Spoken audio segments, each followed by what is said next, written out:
Hey everybody, welcome back to Record-ology. Where in the world am I today? Today we are out at Clearwater Beach and it is absolutely beautiful out here. I left my sunglasses in the car, so can't stay out too long, but it is so beautiful. And you know what, we're just going to rent one of the little umbrellas and a couple of chairs to just enjoy the ocean for a while, the sea breeze, all that good stuff. But today's show is going to be fun. We're going to review an Audio Technica turntable that we've never seen before. You're not going to want to miss this.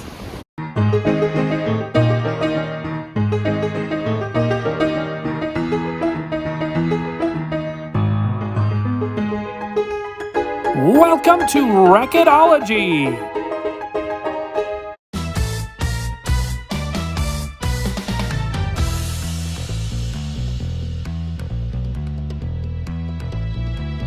And here we have the AT-LPW50BT from Audio Technica. This is a Bluetooth transmitting turntable, $500. Well, $499. $500 turntable, so it should perform very, very well. This is in Rosewood, which I'm excited to see in person. So without further ado, let's open it up. Okay, moment of truth. It's a box in a box. Love these anticlimactic moments. Okay, so at least it looks like it's very well packed, which is a good thing. Okay, it's not a box in a box, so it just had a piece of cardboard on there. And there is the dust cover. So let's go ahead and take that out carefully. Then we've got the instruction manual. Beneath that we have a rigid piece of cardboard with the signature rubber mat that Audio Technica puts on a lot of their units. I love the packing on this. Very, very cool. Here's a spacer of sorts. Okay. Under the spacer, we've got a bag taped down. There is an accessory bag. Let me grab a knife. And inside here, we've got an audio cable. Ooh, it feels like a really good one. Gold contacts. I like that. And then this will be the power supply. So it is a DC power supply. Set that aside. And then we've got the main unit. But inside the side packing, I can tell already there's some parts back here. Let's go ahead and try to remove these pieces on the sides.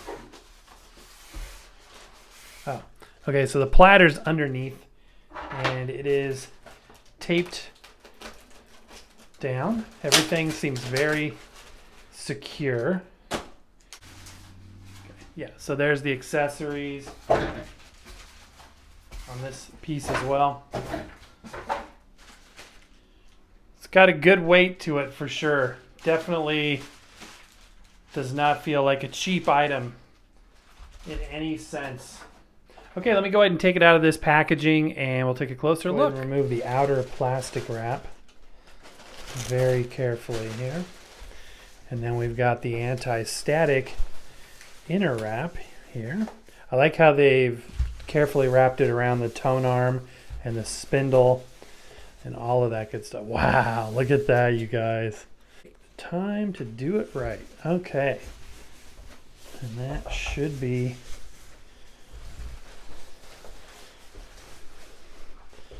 there it is. I thought it would be a piano gloss finish, but it's a nice matte finish. I like that.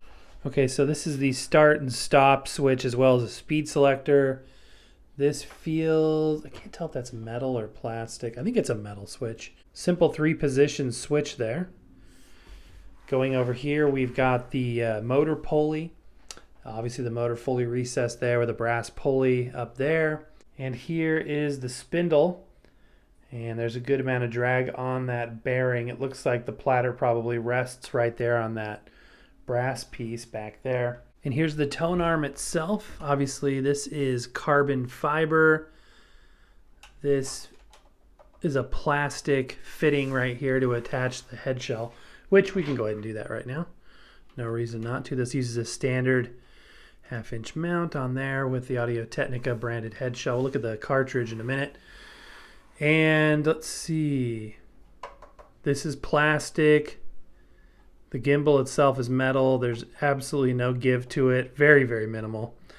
That seems really tight. We've got a lift shelf that is rubber lined, a cueing lever right there. And this is nice because it doesn't matter if the lift shelf is up or down. It will rest in the tone arm rests just fine, and obviously a little clip there. Down here we've got the anti-skate adjustment, which we will just set that to match the counterbalance for now. Obviously you can go in and fine tune that later. And then what I assume is the Bluetooth pairing button. And since we're back here, let's go ahead and put on the counterbalance. We'll calibrate it a little bit later, but at least it's in position and ready to go. Okay, and here is the bottom side. This looks like nothing I've ever seen before. You can see individual access panels for different components.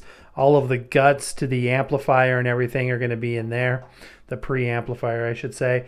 This is going to be a solid piece of MDF with channeled cutouts and component cutouts. This is also really interesting to see this on the bottom end. Obviously that has something to do with the main bearing. The feet do pivot.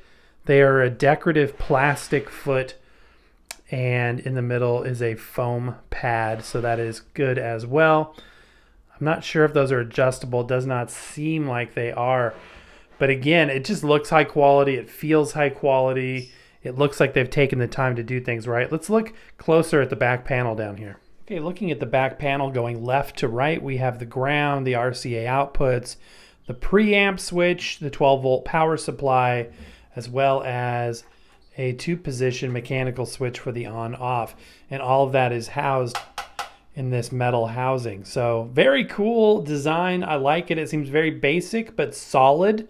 It is obviously a completely manual turntable, which is perfect for a lot of folks. Okay, and here is the platter. It is going to be cast aluminum with the 2 access holes there to balance it out. The sub platter underneath, and the belt is pre-attached, and they've put the ribbon on there to help you line it up. So let's go ahead and put it on the turntable. Fit it down like that, and then we are going to use the included ribbon just like that. Make sure that the belt is going to lay flat. Okay, now we just put the platter mat right on top like that. We do need to set the tracking force of the tone arm itself. I'm going to use the old-fashioned method without the gauge. So we're going to float it, and from there apply 2 grams. This is an AT-LPW50BT. Okay, so that's 0. And we can recalibrate the dial to 0 and then apply the right amount of tracking force, which, like I said, is 2 grams. Is that 2? No, it's 2.5. 2 grams. So now it is set to 2. Let's look closer at that stylus, by the way. The AT-LPW50BT is a fantastic cartridge, and obviously you can upgrade it as you see fit. I think the original 95E had a green stylus housing, which it looks like they've put black on here just to make it look a little bit more sleek. But if you don't like this cartridge or you want to change it for another one, this head shell will allow you to upgrade at your whim.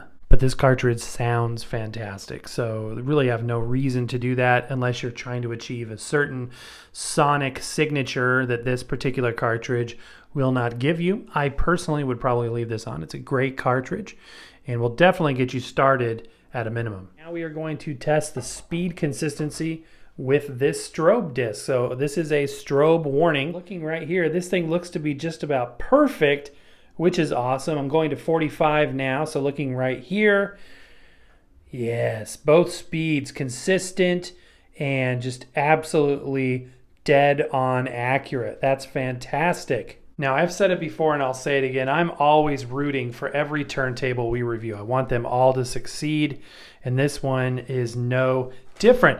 Okay, let's go ahead and test it out. I'm going to start, we usually do this last, but I'm going to start by testing out the Bluetooth out functionality. So I'm going to pair this to a Bluetooth speaker, and we're going to first just ambiently test that connectivity and see how easy it is to set up. Okay, and we are paired. That was a little tricky. It was a little tricky. I feel like I did whatever worked there at the end probably 3 or 4 times before it finally worked. But Let's go ahead and test it out now. We've got the speaker. I'm going to hold the speaker up near the microphone so we can hear it together. Again, we'll do a direct feed sound test down the road, but let's go ahead and test out the basic functionality here and see if the transmit's working. Yeah. Yep. So it's definitely sending signal. Nice slow descend. Tone arm operation is buttery. I mean, absolutely like silk. Nice. It doesn't lift off very high. And I've noticed cheap turntables do this thing where like when you lift the tone arm up, it goes up like 6 inches. And this one doesn't. Obviously, this isn't a cheap turntable. It's a good mid-range, or to some, higher end turntable.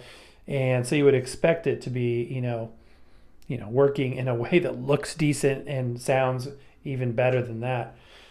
Nice slow descend. I love the descend. It's the perfect speed. Nothing feels janky. Nothing feels loose. Nothing feels cheap. The operation of it feels as though it should. By the way, I did set the anti-skate to 2 to match the value of the 2 gram downforce of the counterbalance, which is right the recommended range. I think this tracks 1.8 to 2.2, the VM95E. So I picked the middle value, which is what I usually do. That should work fine. Obviously, you can make adjustments from there if you need to. Have you ordered your official Record-ology 45 adapter yet? Check out the link in the video description below.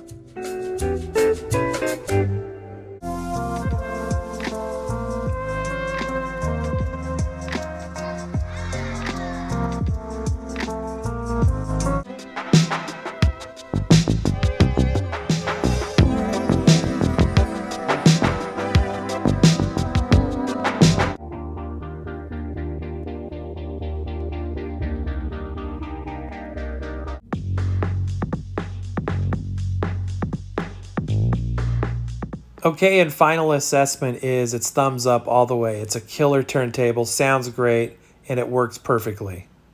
There's only one superhero who can help this show be a success, and it's you. How are you going to do it?